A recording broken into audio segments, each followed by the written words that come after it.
G'day YouTube people. As much as I like to complain about the detours around the Metronet station works in the eastern suburbs of Perth, one thing I think will be good that comes out of this project is a new or a rebuilt section of shared path that runs along the railway line. Now this the shared path along here has been closed for some time. They had to rip it up for vehicle access and all the rest of it whilst they're doing the railway line works. Now, one thing I like about this path is all the service hatches are offset, or almost all of them, and there's a lot of them along here, possibly because the railway line has lots of communications stuff, radio, signalling, all that kind of thing. So they need lots of access panels to get at the cabling ducts. The lighting's already in place. You can see there's some landscaping. Now, I could only ride down about maybe a quarter of the length of the path, and I ran into a fence. And obviously this is still closed off because of construction work, but I saw this couple walking along the path on a weekend, and obviously there were no construction people around. I thought, I'm just going to duck over and have a look at this section and see what it's like. Now, definitely not as wide as, say, the new principal shared path down towards Fremantle, which is maybe 50% wider, but they've got more room to play with in Fremantle than they do here. So I think they've made a path that's a reasonable width with still keeping the trees for shade, which is going to be quite important come summertime. Although those trees, as you can see, were dumping lots of leaves onto the path, and I guess it's going to need frequent sweeping because of that. I guess we shall see.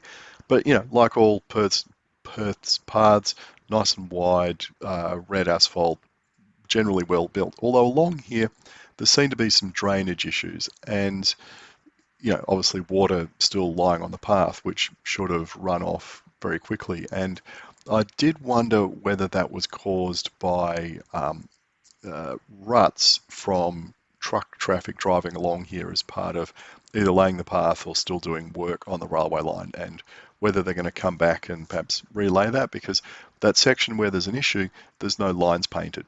See, it's like this. So maybe they're going to do something about it. I'd have to go back and have a closer look to see whether it is in fact rutted and needs help. But who knows?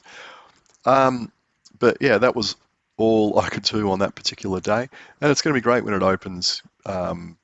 So we can ride all the way along here like we used to before the Bayswater station came along and took the path away. But at least I think there's going to be a better path there than there was before. And I've got to say, riding along the road here is not an issue because there's not a lot of vehicle traffic on it. They've put in speed humps to slow the traffic down quite substantially. And I've never had an issue with close passes or speeding drivers or erratic behaviour or anything like that. So yeah, compared to a lot of detours that we've had to put up with in, say, New South Wales, this one has been very, very smooth. So what lessons can we draw from this? I'm not sure really. Just that, hey, it's a section of path and it looks really good, and it'd be nice if we could have paths built to that standard across New South Wales. Smooth red asphalt, and the lines when they're painted really stand out on the red asphalt. The service panels offset so you're not going across them, taking care of the drainage, making sure they're lit properly and well separated from the road so you don't have vehicles just zipping past you at your elbow, and of course retaining some shade so it's nice to ride along there when it's boiling hot in summer. Okay, that'll do. Maybe I'll get a chance this weekend to go and have another look at it, but that'll do for now.